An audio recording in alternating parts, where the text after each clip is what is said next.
And here we are, episode 7 of A Dose of Sinsanity. I am GR3. I am joined by Welshie and Jamokin. And what an exciting episode we have today. We have the man, Seth, with us today. He is the AD2L league admin, the owner. Seth, why don't you go ahead and tell us about yourself, man? Yeah, sure. So I've been running AD2L since 2014 is when we initially started. I love playing Dota. I always have loved playing Dota. Jordan was the one that got me addicted into it. So, it's an awesome game, and been playing it for years. Been taking a bit of a break lately, but I don't think you can ever quit Dota. You know what I mean? Kind of just runs your life for a while, don't it? Oh, we've talked about that at ends. That you never leave Dota. Like no one ever completely leaves Dota, right? You at least watch the TIs and things. Like Yes, yeah. My activity has definitely dropped, but there was a time period, and it was like almost every day. If you look at Dota Buff and you look at my activity, dude, it was. Some could say it was an addiction, but yeah. So I do that. To give you a little more context about myself, I also AD2L has always been a side project of ours. It's never been the main thing. I always wished it could be the main thing that I focused on, but got other careers. So I work for a company where I'm a product manager, and we install devices into the ground. You basically plant devices with the ground, and it reports IoT data back to the computer and gives you all this information about soil, which would be like soil temperature, moisture, all of those kind of things. So that's what I'm doing right now, doing my part to save the planet here. So, yeah, that's a little bit about me. It's awesome. Yeah. I mean, Welshie, aren't you an environmentalist yourself? Don't you bring that up. Saving, like, Seth is out here saving the planet and saving amateur Dota. I was being serious. Like, I thought you were an environmentalist. I know, Welshie, you had one career that was kind of you didn't enjoy, but am I wrong to say you are an environmentalist? I am. I sold my soul for about a year. But other than that, though, I'm very much like into green conservation and things of that nature. I'm actually kind of involved in the organization here in Pittsburgh for it. That's fantastic. Indeed. So, well, let's go ahead and jump into it. Yeah. Yeah. All right. So why don't you go ahead and tell us about your Dota career? Like just first starting out, like your first game, your kind of like experiences with that. Yeah. So, like I said, I initially started playing Dota because of Jordan. Jordan and I, we were working for a company called Container and Packaging Supply. Basically, they sold, if you had like a lotion line or a beauty line or something like that, you would go to them to buy your containers to put your product in. And Jordan and I, we were the developers for this company. And Jordan was like, "Hey, dude, you got to try out this game." He was sitting next to me. We sat next to each other. And I was like, "What is this?" And he's like, "Dota 2. He's like, "It's really hard, but I think you would like it." And I was like, "Okay, I'll try it out. I'll install it tonight." I was like, "How do you install it?" He's like, "You got to get Steam. Do you know what Steam is?" And at the time, I didn't even have Steam, bro. So I was like, "No, I mainly played like Xbox 360, that kind of stuff." And anyway, I get home, I install it, and Jordan, I think we used like Skype for voice comms back then. It's already sounding like back in the day, right? Skype, isn't that crazy? Oh my god, it's I remember it. We're not that far along, but yeah. So I jumped on Skype and fired it up, and he's like, "I think you should play Jakiro. I think that's an easy hero." And I was like, "All right, I'll play Jakiro." And I can't remember what he played. And that was my first experience. And after that, I was hooked. So then I went to work, and instead of working, Jordan and I would get sucked into Dota 2, Reddit, and what was that other site that was like super popular back then? It would have like builds. It would have recommended builds and stuff like that. And I basically like just dived into it, trying to figure out what heroes would be easy to play. I also tried playing in other servers, so I thought, oh, if I played in Australia, maybe the people over there suck. And I like the concept of peeing and all that stuff didn't occur to me until later. I think I did pretty good against Brazil too. I have a pretty good win record in Brazil. Um, but yeah, so that's how it started, and then after that, I was hooked.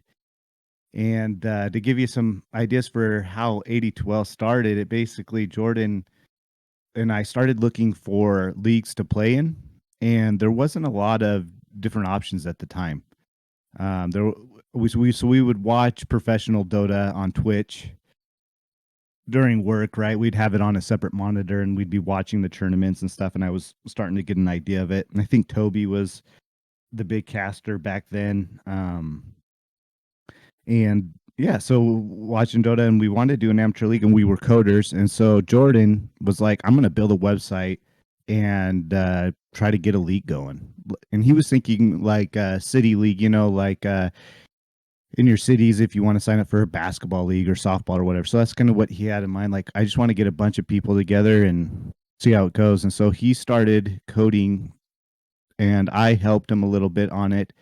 And he also had his nephew helping him as well initially. And he started coding, and he put up a site, basically the site you see now. And we basically started posting on Reddit trying to get people to sign up. And what was crazy is we got a ton of interest from EU and the NA. And that first season was a combination of both EU and NA. We put both regions together, and then we would the rule was you had to play on US East, and we would somehow coordinate the times with the Europeans so that the time would be okay. But that was like a really hard thing to balance. And that first season, I think we had like 40 some teams or something. It was Oh my crazy. In the Lord. first season? 40? Yeah. I mean, I don't want to count all these, but yeah, I think we had some 40 teams. If you change go to our website and change the seasons number to 1, you can see all the teams that signed up. And we got killed. Like we got killed. We were awful. Were you Goat 5 back then? No, we were for Blake. It was called for Blake and Kyle, and which were the buddies that got Jordan into Dota. They were the ones that got him into it. So, and they were gone or whatever. So he wanted to pay homage to him. And so yeah, so for Blake and Kyle was the actual team name, and we got killed. Yeah, But you like, got 2-0'd the first week. I see that. yeah. Well, I think we got 2-0'd, and like I stood in. I wasn't on the full fire then, but it was fun. It was like the wild west of amateur Dota, right? Like and we were running it through Skype basically at the time. Discord wasn't there. Some people had TeamSpeak, but we would run it through Skype and through like the Steam group chat. And Jordan and I, during work, we would be on Steam talking to captains all the time. There'd be questions, there would be issues. Jordan would he would take care of the EU league, and then I would take care of the NA league. Imagine trying Essentially. to solve those issues when you don't have like a board you can post somewhere or just talk with. Like you're trying to solve all this over Steam chat and Skype. Yeah, Because all the issues, all the yes. The jank. Yeah. I'm sure for the like captains, it was very frustrating, but it was all anyone had. I mean, shoot, the site worked. People showed up to games. The biggest problem we had at the beginning of running the league was having teams show up. So there would be a lot of forfeits on no shows. People just wouldn't show up, and then that was a frustration of a lot of captains. And so later on, we introduced rules like if you missed 2 weeks in a row, we would just kick you. And then at some point, we decided to separate the EU and NA leagues, and we would run different tournaments for them. And that's when things started getting a lot better.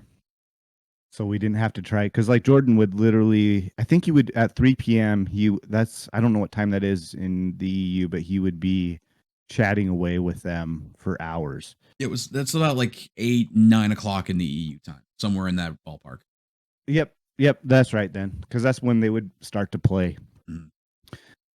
So how did So- Havoc fit into all of this? Yeah, so as Jordan was building the site, Havoc was also interested in playing in an amateur Dota 2 league, and Havoc paired up with Jordan and was like, "Hey, without doxing too much about Havoc, he worked for Twitter. He was working at Twitter at the time, so a very strong developer and super smart guy, and from there it kind of like formed up into a partnership. Jordan and well, Havoc's name's Charlie. They would basically code the site, and then I would help with the community management. But yeah, so a lot of it was Jordan and Charlie doing the coding. I did some front end work, but I did not have the same love for coding like Jordan and Charlie do. They're on a different level. I always loved working with Jordan. If Jordan had a different project and he was like, "Dude, you want to do this with me?" I would right away do it with him. I mean, he's so good about stuff, and he was always good about teaching me. He was like a mentor for me for coding. He helped teach me a lot. And anyway, that's how he came in. He came in and he's like, "I can code. Would you guys need a person?" We're like, "Yeah, how about you join us?" And so that's how he came in, and then he would help us run a lot of the community stuff, and they were largely involved at that beginning time. So that's kind of how he got roped into it. Were there any Rope me into others? this. What's that? Go ahead, Ben. Nothing. I was just making a comment. Were there any others that kind of helped at the beginning that really aren't like in the picture now, like other than Yeah, you, so Jordan? there and was Havoc? yeah, there would be King Red, who his name's Derek. It's basically Derek backwards, and that's Jordan's nephew. We tried having him work on community stuff, and he just was busy in his current life and couldn't make that work. So he's like I'm out, and he still plays. We still pub with him. He's a good buddy. Um, but yeah, so he was one of them. We had a lot of help from a lot of random people, just people that I think that is the most beautiful thing about what 82L has been for me, is the cool people that I've got to meet along the way. And there's been a ton of people that have helped 82L, jumped in and been like, "Hey, I can do this." And it's been really a community led kind of environment. And I feel like it's still run that way. Like I'm really proud of the current admins we have, and I love what they're doing with the Discord and with the community and kind of adjusting things and taking the original idea and really kind of tailoring it to what the org owners want and the captains and making it a better experience. But I think he was a big one. There was Snarf was a big one. If you guys know him. Yeah. So let me ask you a question real quick, and this is just to touch Yeah. on what you're talking about there, which is it's something that I've wondered, and all three of us have discussed this separate to this interview, and just the sense of community there is in 82L, that it's so much stronger than any of the other leagues that I've really been involved with or had anything to do with. And why do you think that is? Like, from your perspective as kind of brand admin of this whole thing, like, why do you think your sense of community and your tournament is just so much? I mean, you've seen it, right? The Dota 2 chat is always popping. Like, it can be 3 a.m. and there's people still talking in that channel. Content's constantly getting made for this. Like, no one's doing that for the RD2L league or any of the others, really. Mostly just people playing. But this is the league where people decided, like, we're going to make content, we're going to love it, we're going to have a community. And where do you think that comes from? Yeah, I think what makes it work from my perspective is that it's very organic, in the sense that we have always taken feedback. We don't. I'm not going to claim that from an admin perspective we always get everything right. We don't. We try really hard. Our heart's in the right place. We do want the best experience for everybody. But I do think it's kind of that organic kind of environment, and we've got some cool people that I noticed as the season was, or not the season, but as 82L was growing, there were some people that I noticed that were very good at engaging in the community. There were also some people that were really toxic that I had to kick that I originally liked. Like I would play Dota with them, like in everything, like you know, and I thought if I play Dota with you and I hang out with you, it's because I like you, one, and two, you know, I see your potential in working with the community and stuff like that. And so, for example, Drodes, right? Like Drodes was a cool cat up until you figured out there was some bad things about Drodes. I don't know if you guys know who he We is. played with Drodes, I'm pretty sure, while she like for a short period of time when we were just running in houses constantly. I do think so. Yeah. Yeah, that's funny you bring him up. Yeah, well, he's a like I would still consider him a friend, but we had to kick him. Like it just was like, dude, that doesn't like for 82L. That's not how I envision things. I don't want that kind of vibe. Sorry, bro, you got to go. Um, but we've wanted a different kind of. We've wanted it to be a more, you know, everyone may not get along, everyone may not agree with stuff, but it's not that same toxicity that I've experienced in other leagues that I've watched or participated in. And there's just a lot of great leagues out there. I'm not going to, but we wanted a different kind of a vibe. And so it's been amazing to me to watch kind of that community grow here. It's been awesome. It's been so much fun I remember when I started the Discord and I told Charlie and Jordan, I was like, hey dude, I'm going to start a Discord for this and see if I can run the league through it. And you know, Discord's been amazing for communicating with everybody. Best decision you could have made. I got to be honest. Like, yeah. Yeah. It was. It totally was. And then so I just basically tried to find people that I thought met our kind of the attitude we wanted, and I played Dota with them. So for example, Jamie, who I think his name is Gambit right now. Gambit. I I think he's Jamie. Yes. Yeah, Jamie. And I don't what's his other pseudonym he goes with? Jamie's. Yeah, there we go. He's got a whole anyway, he's a homie, he's a friend. Like they were just people I noticed along the way that if you have a good attitude and you have a good reaction to people, you can tease people and stuff. I think that's good. As long as it's done healthily. And anyway, so people like that have been instrumental in growing the league. All right, so I got a question here. So you've got all these great people that can help run the league and stuff, but what is your current job in 82L? Yeah, Like, so I would some of your say current about jobs? so and a lot of people are like, what does that do?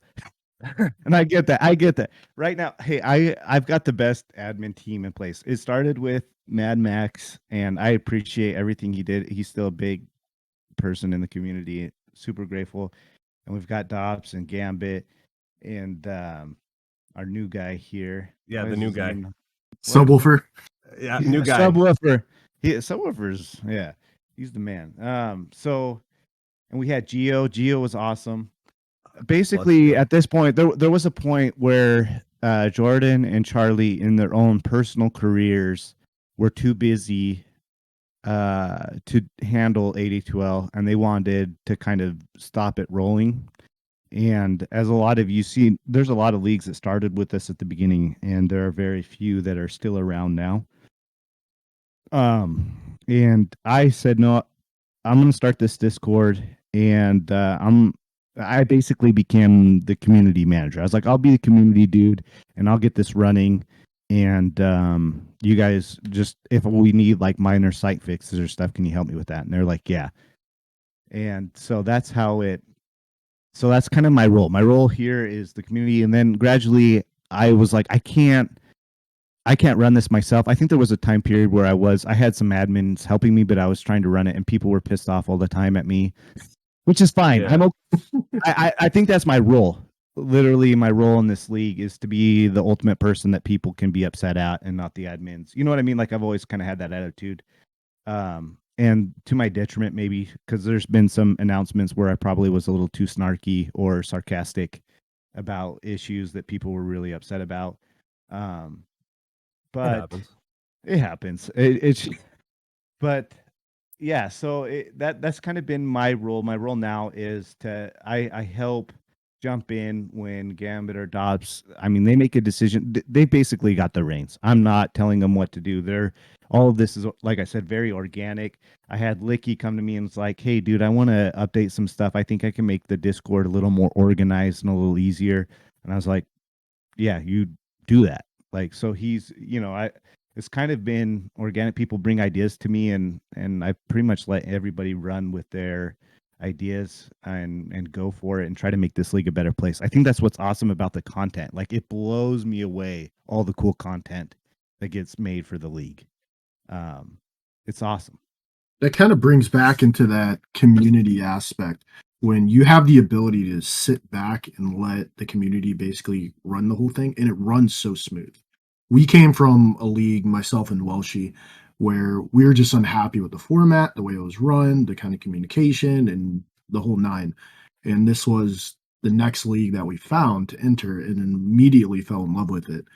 And the fact that this is so community, like we were saying, community based and community run, really has a long lasting impression where you get to know everybody. They run everything, like you're saying, the amount of incredible content that comes through on almost a daily basis. Yeah, It, it's it's crazy. it's insane. Yeah, it really is. It's and not only that, like I think about 82L's inception, we had people like wanting to start out their casting careers. And I remember we had Coddle Guy, when we had the EU leagues and we had a lot of EU presence. We had OD Pixel casting games in 82L. Didn't he get his start in his career like in 82L?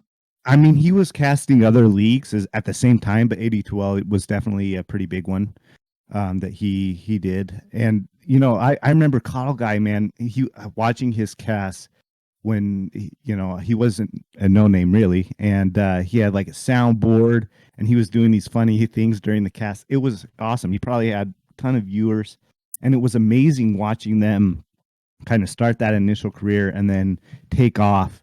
And when Ti was over at Seattle, the nice thing is Jordan and I would always go, and one of them I got snuck into an after party event for after the championship, and it was really cool. I got to meet OD Pixel in person and Coddle Guy and all those kind of things, and it was awesome to talk to him. But it's been awesome to see people come in here, bring their talents, and then cool stuff happens. And that's something that I think is just one of my favorite parts of this league, that it goes along with what you were talking about before about, you're the person to get upset at, but people will get upset and say all these things, be this way because they care, right? Because they love this league, they love playing in it, and they care because they say this stuff because they want it better. Exactly. And I get that, and I sympathize with that and understand it. And I think in a league, someone has to be the bad guy, in the sense that, like, when there's competition, there's naturally just going to be people that get upset about stuff. Decisions are going to have to be made because weird rules. People hit the gray area and rules, and then it's like, oh crap, we didn't consider this thing. All the edge cases that can happen for sure. It's also just this matter of, what are you trying to achieve as an admin? You're trying to, there's gray area decisions, man, that happen, and they just come. You have to, there's not always going to be an answer that makes everyone happy. There's no, and there's going to be answers and sometimes the best option is don't make anyone happy. Like, everyone's slightly unhappy, and we'll do that. Yeah, and you have to kind of let the community run its course and its pitchforks and its. But I've tried to always kind of say, hey, I get what you're saying.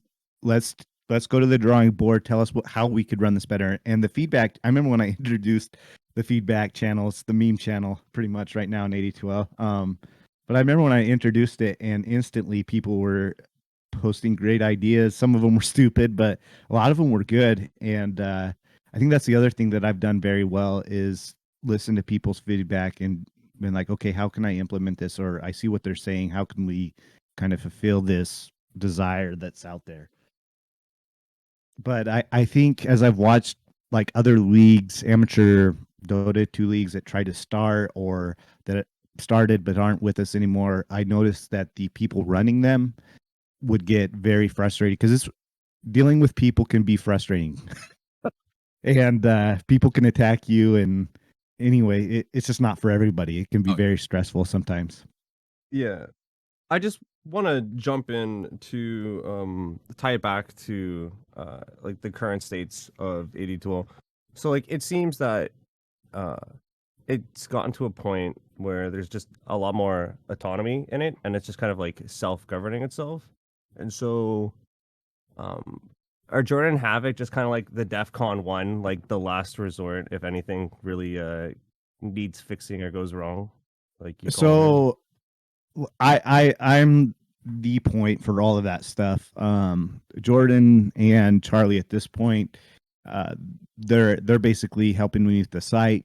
So Charlie helped me like get the site to dark mode, but then now we've got white tech.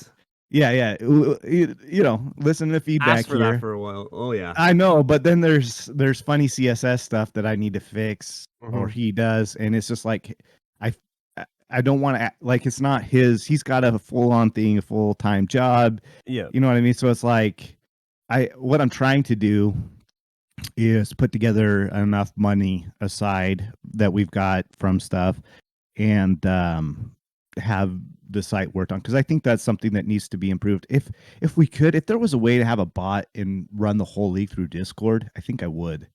Huh. But I would need one some follow-up smart people to question as pull that well. in. Yeah. Who is your favorite Discord child? Who's the favorite admin? All-time favorite. Only pick one. All time favorite. Yeah. I would child. think at this point right now it stops. Dobbs number one. Number one. I lost that Ooh. bet. I put money on you not being willing to answer. I didn't think you'd play favorite, Seth. Oh, I don't. Gambit's Oh, amazing. you don't say you don't. You just did. I know, but It's too late. I've been You're done. I've been impressed. Hey, but the others are Eric. amazing too. Like Gambit, dude, he does the PAC. And what was funny about that was 82. Well, they got kind of upset at us at a decision, and so Gambit and his buddies decided to start their own league, and that's where the PAC came out. Is that where PAC came from? How's Pac doing now? Does anybody know? I think it's dead. not going. I think Dead it's league? dead. Dead league? Respectfully, I mean, but it was a cool Respect. league. And I remember talking to Gambit, and he's like, "Hey, dude, we want to like kind of do some stuff through 82L with PAC. Are you cool with that? Like, I think we're a competitor." And I was like, "I remember you guys leaving, but you're totally free to come back here and run your tournament through here." And that's awesome. And it was good talking to him. And I knew then, I was like, man, if I could snag you for an admin, I would love to. And it turned out, I think a year later, probably, he was like, I would like to admin. And I was like, I would like to have you on our team. So, And that's the nuts thing, right? Is that what is it? Like 82L has expanded even like beyond Dota. Like you have, what is it? Rocket League tournaments that still go on. I think that are. we tried to get that going. Snarf and Co. kind of pulled that away. A little bit. But a little bit. I'd like to get it going again. I also work full time, and this is a passion project. So and I'm sure it takes a lot out of you. But looking at kind of the first season you played, and thinking about the fact of where you guys started, like you said, it was nothing but captains messaging over Steam chat and trying to coordinate things in Skype. Yeah. Like, did you ever think, looking at that season 1, that this would be where you'd be at this point? Like, you have what was our count we had, Greco, on teams that are playing this season? Oh God. It was like 50? 80 something. It was 80 something. It was like 80? 86, I think. Something like 86 teams you have now that are playing in all of the leagues combined. And did you ever think it would go to here? And like, what's it, did you ever think this league would get this big? We had dreams when we initially started, that it would be bigger. We were really hoping that this could be our like full-time career, right? Was running Dota leagues. And we kind of had this idea. You mentioned earlier about how we branched out into other games like Rocket League, and at the time Hearthstone was popular, so we had a Hearthstone league and we had an admin run that. We wanted to be kind of like Face It before we were around before Face It was even really a thing and around at the time. And we had Face It approach us to bring us in there. But anyway, that's kind of what we wanted. We wanted to be like the Face It where people came and ran their leagues. We had like all the different games and stuff. We were disappointed it didn't turn out that way, but not really. And we just kept, really was about, for us, we wanted an amateur league to play in on Thursday nights. And, you know, that's why we did it. So it's been amazing to watch it. It's gone through a lot of different phases. When we had the EU league in here, and that's when we didn't have registration fees. So we had the EU and NA. I think we had roughly about the size of teams. And I really wish we could have kept the EU league. I wish we could expand into other regions, somehow pull them in. The difficult thing is they don't like paying entry fees. As soon as we introduced that, I don't think a lot of them have credit cards over there, and or don't use PayPal, and so it just everything fizzled out that way. But it's been amazing. Just watch it organically grow. And I think so long as we keep on this path, awesome things are going to happen. Do you ever have any competitors like right from the start, like your inaugural season or something that you're like, hey, we're going to need to compete, obviously, with this certain league as you get started? We did have, but not in a way that we were like worried about it, and in fact, a lot of them we would promote them and they would promote us. I remember there being, and we actually pulled in one of the owners of one of the leagues. He's the one that ran the Hearthstone League, and he had like, I think it was like Dota Weekends or something like that. I can't remember the name of it, but he had a lot of good signups. I remember watching Echo League, and upstairs, downstairs, really good guy, the admin of that, and that league did really well. There's always been the Reddit League. I think the Reddit League was around since I've been around, and in fact, a lot of the admins now of that league played in A2L and were very influential community members.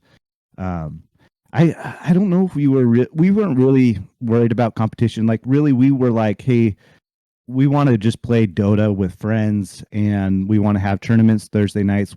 So our things with competitors, I guess, is what I will say is we tried to always have Thursday night be ours. Like Thursday nights was A2L, and there was another league.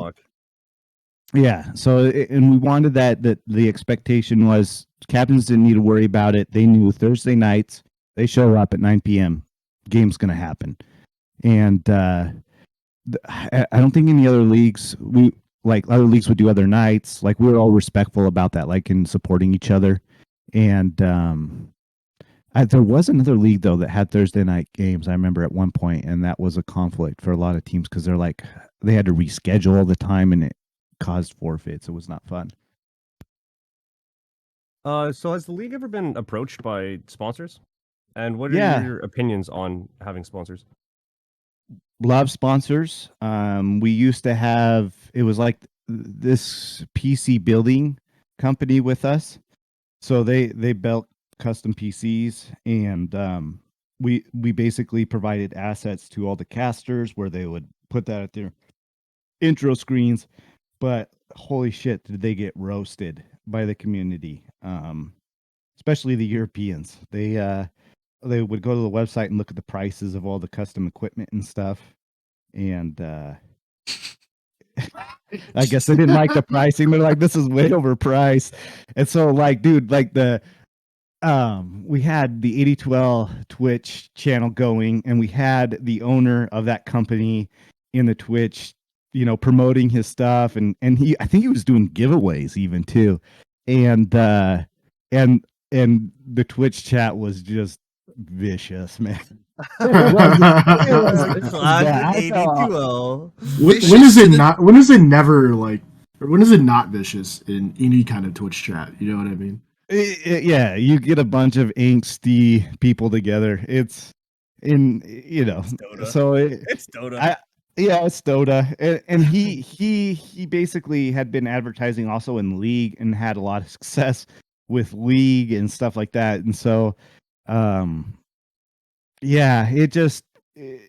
he was like, I'm out, and we're like, understandable, we get that. Like felt bad. We felt bad. We're like, yeah, because we were pumped. And I think he like at the time that's when our courier like we were promoting him and we had a custom courier built with our ticket. That's when so that was nice. That was at the beginning it was nice. Valve made it so that you could charge for tickets and then we would use that ticket money that we got and everything that we've got even for 82 even till now Jordan and I and Charlie it's never been about the money. We have full-time careers on so we reinvest everything. We don't take personal money from 8012. We try to reinvest everything into the community. We set aside money to future projects. Uh, and, you know, I where I can, I pay my admins. So all the money that we get from you guys is 100% reinvested back into the community. We don't feel like 8012 makes enough money. I never have felt that way where we could take a check from it, so to speak. And it's never been our goal to make money or get rich off 8012. Literally, it's a passion project. It's because we love Dota. It's because we love doing this. And so, you know, all the time I invest in it is just my time. And anyways, that's what's been awesome about it. It's just watching it as I don't know if it's a sacrifice. I don't know. It's just there's been nights where it's been frustrating, and I've had Discord open, and people are. I don't know. I'm not so much worried about it anymore, but there were a few years ago, you know, all the drama and everything. It was like I got to put my phone down, go to bed, let the chat run its course. Like stop trying to control it. Or I don't think I ever tried to control it. Like I would let it run. And I remember telling I had admins at the time that wanted to jump in and try to like curtail the drama or get in front of it, and I was like, no. Let's like no, you're right. It just makes it let's worse. stay out. Yeah, let's just let this run its course. It's people are mad. Let's be honest. Like the 82L chat has the memory of a goldfish. They're mad about it for like a day, and then it's just completely forgotten. Everyone's on another topic. Well, once the next drama hits, but it's like okay. We know what we can do to make the rules better for next season and make this better. Let's go ahead and do that, and let's just let the anger flow through the community. Let the drama go through it. Let it flow through you, Anakin. Let them be real. angry. Let you know, and you can be angry with them. But yeah, so long as I mean, I say that, but I'm seriously hope that the community feels like we do take their concerns and their frustrations seriously, and if you've got a great idea that will solve a problem that you notice that we continuously have, we'll try to implement it and see if it makes things better. I'm willing to experiment and try new things all the time. Everybody's a critic, man. But if anybody thinks for 1 second that you guys are doing nothing or not trying, they're just fucked up. I'm willing to say that one. Well, then they go to the, you know, I just don't play in the league or whatever. And that's fine too. Yeah, then don't play. Like, I don't know. Yeah. Stinkers. Let me bring this back a little bit, like since we were talking about money. So have you ever thought about raising the cost from like your $5/$10 to like something along the lines of 20 or 30? So it ups the price pool. I know recently in the last, I think 2 or 3 seasons, it's been community donated, where the prize pools have gotten much better, which is making this a little bit more competitive and bringing in more teams. Have you ever thought about upping that cost initially? Yeah, we have. We've talked about it, and you know, like I said, this has never been really about like the initial fee that we're charging isn't about the money for 8012. It wasn't even about the money when we implemented the registration fee at the time. The issue was we had so many teams sign up and then not show up and play. It's a commitment cost. Yeah. Yes, that's what it was. It was like we gotta because I think we were funding all of the prize pools at the time off ticket sales from the Steam store for people that bought the ticket. And so we were like, we just need to have something that where people have skin in the game, so that way if they like leave, and $5 is nothing, and $10 is the late fee or whatever. We had some late fee because having teams sign up late is always annoying for the schedule and all that kind of stuff. But yeah, so it was never about the money. As we're moving forward now, though, looking towards the future, I could see some value in that. Yes. I'm super grateful for the donations that we have received, and the donations, like I said, this hasn't been about the money for us. So when we receive a donation, 100% of it goes exactly where the donor wanted it to go. So the donor approached me and was like, hey, well, I want to put this much in each league, and that's where it went. 100%. All the donated funds went directly into the prize pool, and that will always be the case. If people want to donate and do that, like I would put the prize pool, it'll go 100% towards the prize pool. We're not going to take a cent out of that. But yeah, I would like to do that. Do you guys think would that inhibit teams from signing up? So What do you guys think about it? here's the way that I view the league currently. And I've been in since season 28. Actually, I think all three of us have been in since season 28. Yep. And the way I view it is what I'm seeing is constantly teams are getting more and more and more competitive. We're not Like the getting introduction of orgs, right? Like organizations. Right. That's a new kind of thing, really. Bit of a Yeah, mind that's blower. relatively Yeah. new. Yeah. And the idea that I see is with the competitiveness, you're playing for money. And everyone right now, especially with the donations in the last three seasons, are ultimately playing for these 200, 300, whatever dollar prize pools. And I think the more, like, if you want to up it into a competitive environment and a more competitive environment and keep growing along those lines, then prize pool is a way to start. The way that I see it is you have your $5, $10 of, I mean, what we were saying, commitment money, where Yeah. you're essentially asking $1/2 a person. I don't see the big, like, the it being a big deal if you raise it up to $5 per person. It raises the prize pools up substantially, and it's not as big of a jump if you break it down in that certain way. We've run in-house leagues in the past where we've run $5 a person or $2 a person um, commitment money, and the $5 is easy to get. That's from our Okay, experience, that's good to know. and it's $5 a person. We've never had anyone complain about it, and you get somebody committed. I mean, almost the entire league. Um, and it's easy. And your prize pools are more, which means that people get to be more competitive. They work harder. And ultimately, the way that I see amateur Dota is a way to grow and eventually get into the higher ranks. Yeah. So, Mhm. yeah, personally, I don't see a problem with it. And that's coming from somebody who, along with Walshy, runs Pot of Sins. And we pay for all of our teams in order to compete. So, Okay. On an org side, he's 100% right. If I can just say real quick that my best memory of 82L and one of my like absolute standouts of like my experience was when we won our season in Contender League, and I got to do the post game interview with Diori. Like Yeah, that's sick. That was the sickest thing, man. Like I to this day I look back on that and I literally like had a smile on my face because I was like I talked to a Dota professional person. You know what I mean? It's sick. Yeah, that's And cool. that is something like this is a personal thing to me, but if that got more involved, like it doesn't have to just be like talent and things like that, but if the money went back into the community in a way of like, you bring on good casters, there's something development wise you're working on that's going to make the league more fun, whatever it be, prize pool is a thing, but also like something like that. I think if you were telling me that, hey, we're paid $5 each now so that we can get talent and like make this feel even better for everyone and more of a draw, then I would pay it every time. Happily. Because I say again, having Zyori cast our games, greatest experience I could have had. It blew me out of the water. Yeah, I've loved that. That's the really cool thing about 82Ls. We've had so many cool people jump in like that, like Zyori.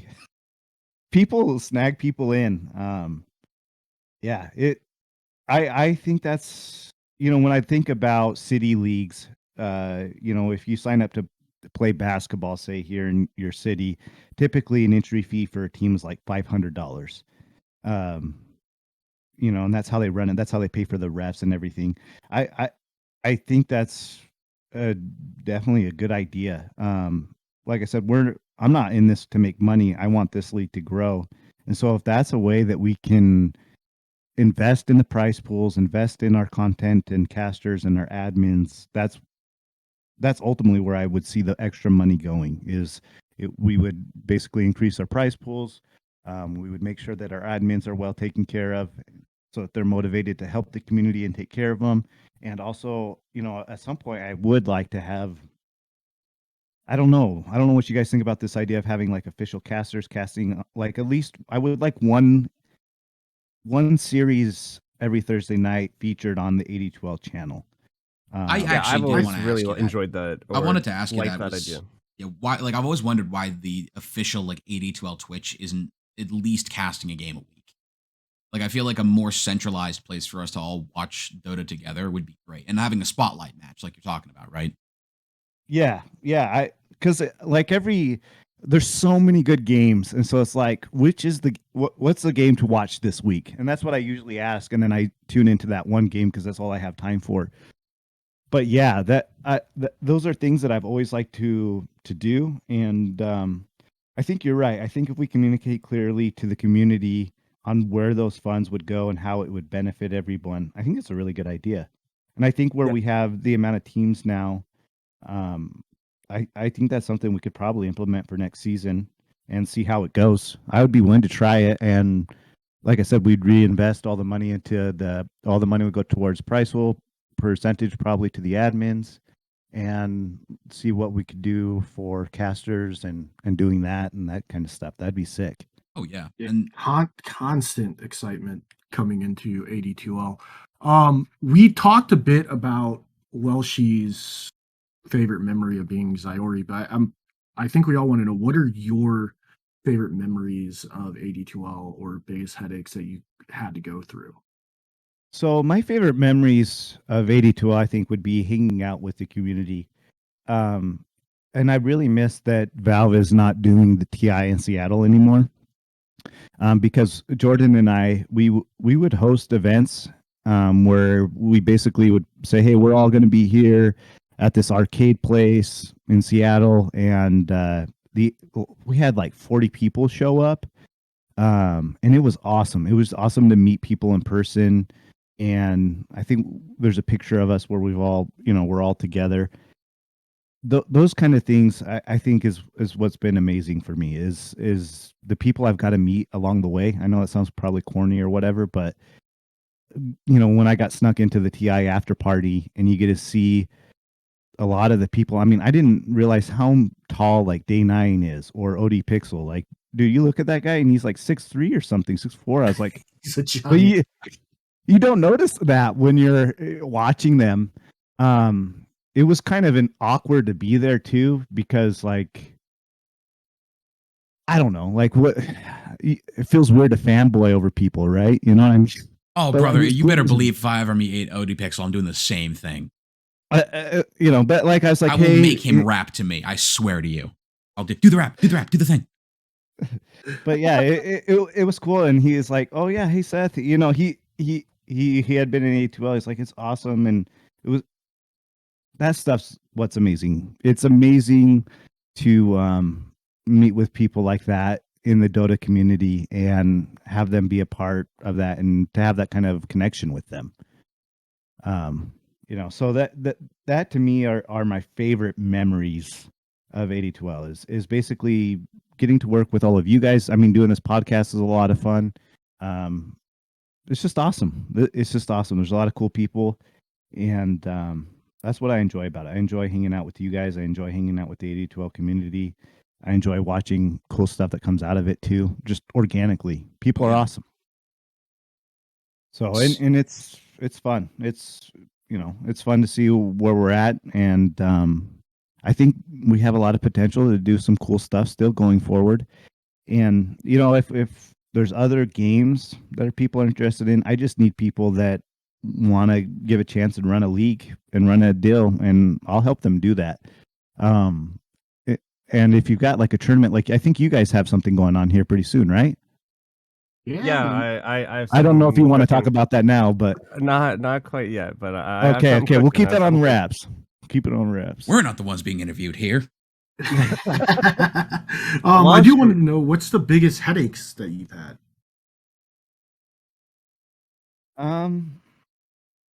The biggest headaches I've had is for me, from my perspective, working with people that are extremely frustrated with stuff and not being able to help them. I don't know how to explain it, but just when you have somebody like, I'm gonna start my own league, and they go take off. I totally support you. Go for it. Like, if you think you can do it better, go for it. Absolutely. But I think those have been hard, right? Because usually they're people that have been disgruntled for a while about stuff and not happy about stuff, and so that always hurts because they're friends.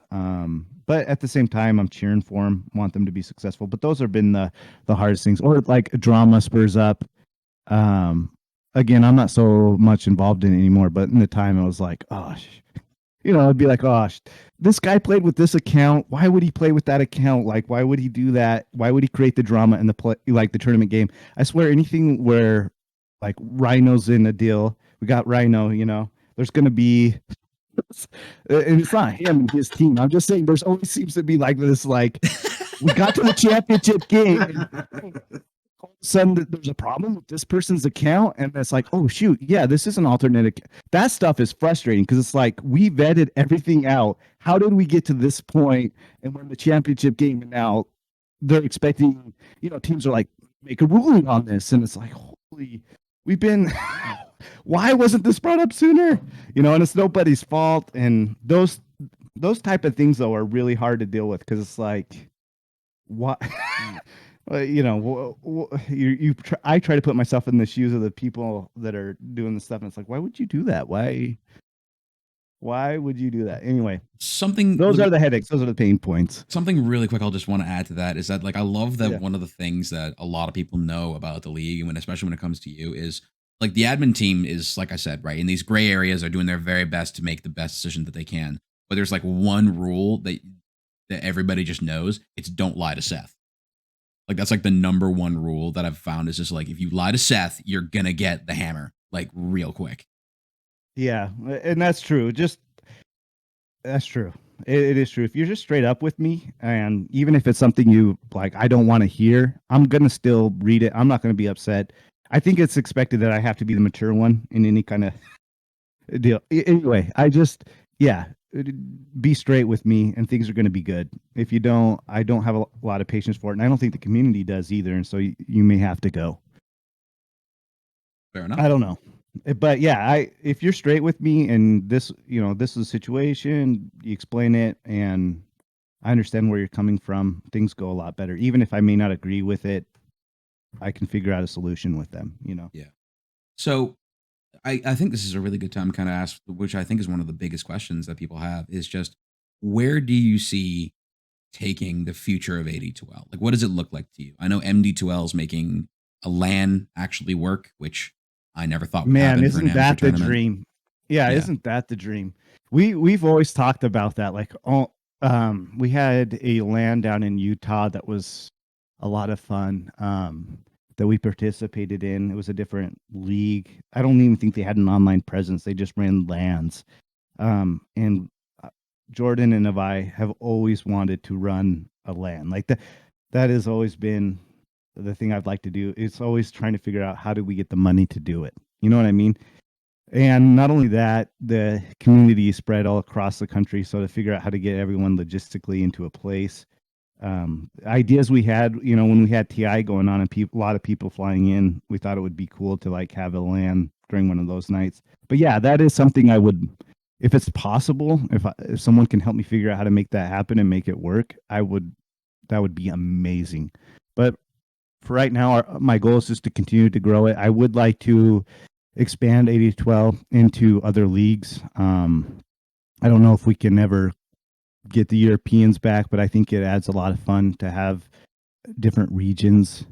And obviously you need admin teams for those particular regions to be successful. But, I want to continue to create the best experience I can for the teams that are signing up. And hopefully we continue to experience this kind of growth so that we can do cool things where we increase the prize pools and, maybe have some set of casters that get paid and cast on the official channel. And or you bring in like known community members for finals, right? Like those kinds of things. Yeah, like, and having Zyori and that kind of stuff. I mean, that's stuff I want to continue to do. I've actively searched for sponsors before, like reached out to Logitech and different gaming companies. We haven't got a lot of interest in that, but if there was a sponsor, that would be sick. But yeah, ultimately my goal is to make the best community experience possible. And, organically we'll just see where this goes. My goal, I can promise you this, my goal right now is to get to season 100, and I hope Rhino's still around to make it there. That's like literally, that's one of my goals right now. Season 100, and it'll be a 6th season. We're 8 years in. 8 years, and we're to season 35. So another solid 8 years will be almost there, 3/4 the way. But yeah, and then retirement, or retirement when? Nah, dude, we'll just run this forever. I mean, so long as people can click their mouse, so long as they can click the mouse and keyboard, and there's people still playing Dota, I think we'll still keep this going. But yeah, I would love to expand into other games too.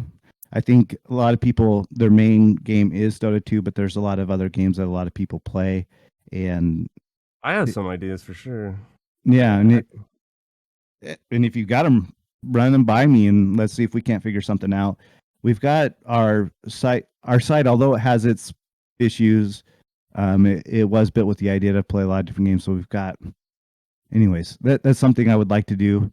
But yeah, right now I think we're in a good place. I think we're, the growth that we do have is sustainable and comfortable for us at this point. And hopefully we can just continue to do cool things. Like you said, this feedback on raising the prize pool, I think that's or not prize pool, but the entry fees, so that we can have better prize pools and invest that money into the community. I think $5 a person isn't a lot. Yeah, I mean, if I can add to that real quickly as well, like just to remember that with the LAN event, so there's teams that are flying to that. As a matter of fact, Potosin are they paying out of pocket? Oh yeah, I mean, as a matter of fact, you're good. We're actually we are sending a team. We're helping send a team, rather, I should say. And the ticket price to get into that tournament for the MD2L is $130. Okay. Well, maybe it's realistic, and I just need to talk to you guys because you guys have a pretty good idea, and maybe we could make this happen. Yeah, that would be so awesome. I can tell you right now, if it means making the league better or making it more special of a place, I think no one would have an issue with it. I can tell you, as the biggest organization, absolutely, we don't. Well, having a LAN would just be fun to have everybody together. It's just a different environment when you're playing together like that, and having all the community. It would be sick. I'm excited for. You said it was MD2L, Midwest Dota 2 League. They're having they're having a tournament in Illinois, I think, is where interesting. Illinois. Yep. Interesting. That's cool. It is. And what is it? Me and Greco were talking, and I think at the very least, if one of our teams qualifies, so the way that it works, and Greco, correct me if I'm wrong on this, but I think that they have a portion that's online, and then like top 8 meet for LAN. Is that correct? So the way that it's set up currently is there's a portion online, and then you can also, there's the LAN, which is the in tournament. So the first part is like a seeding or qualification.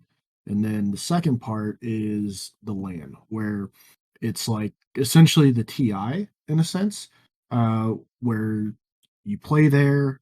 Not everyone has to be there. You get extra benefits for going, and extra prize pool added and other things for attending. But your entire team, like you could send 3 of your 5. The other 2 would just play online, and while the 3 are at the LAN.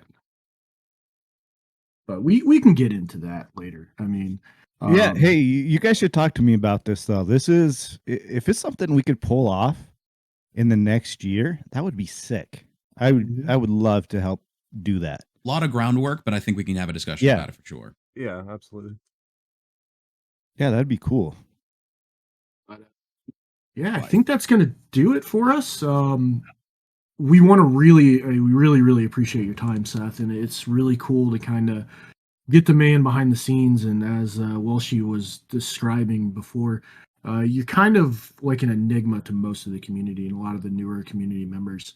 And it's really neat to bring you on and get your ideas and hear from you firsthand, your thoughts on the league, the direction that it's going, and the history of it as well.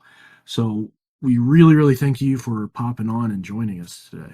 And thanks, thank Seth. you from I think on behalf of all of us and everyone who participates in 82L, thank you for making this great community that we clearly all love to be a part of so much. Absolutely. Well, signing off. Thank you guys for joining in and watching the podcast. Thanks for having me, fellas. It's been fun. Bye.